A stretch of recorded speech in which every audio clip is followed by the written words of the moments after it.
How to use Korean map apps. In Korea, there are two companies that provide map services to the general public, namely Daum and Naver.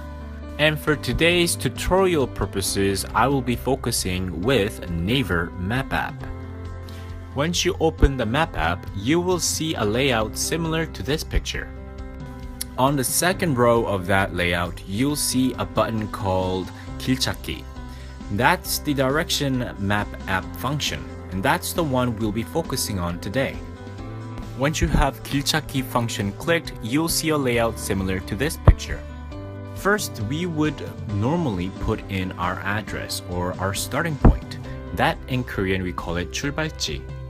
For the sake of this tutorial, we're gonna use 신사역 as our base ground. And upon searching 신사역, you'll see a list of options that direct to 신사역.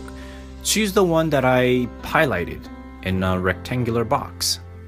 I'm actually using the Naver map website version of this app, so I can better tell you how to visualize this whole process.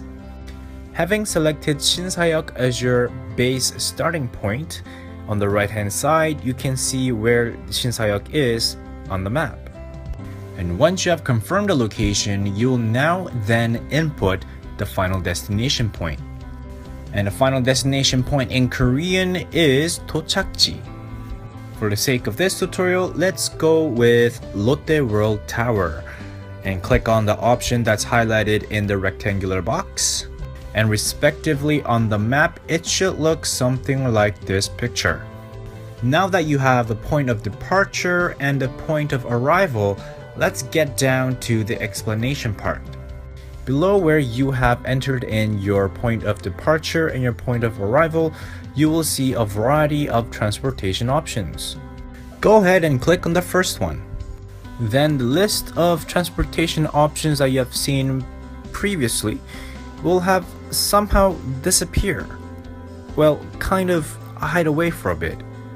And instead you will see a list of detailed steps of how to get from where to where until you get to your final destination.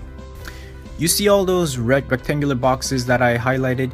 Those are actual buttons that you can press, and upon pressing those buttons, it will direct you to a zoomed in version of that map of that location, showing you whereabouts you are in the map. And that rectangular box indicates the approximate time that it will take you to get to that certain location. And this rectangular box indicates that if you are on a bus or if you're on a subway, it basically indicates how many stops you have to go upon riding on that transportation method until you get off.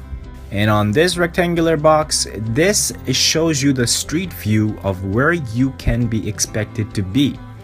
And I know I just covered in a lot of information and you might feel a little hectic, a little confused. I think it might take some practice before you venture out into the real world. But until then, keep practicing, and I hope you guys good luck and don't get lost.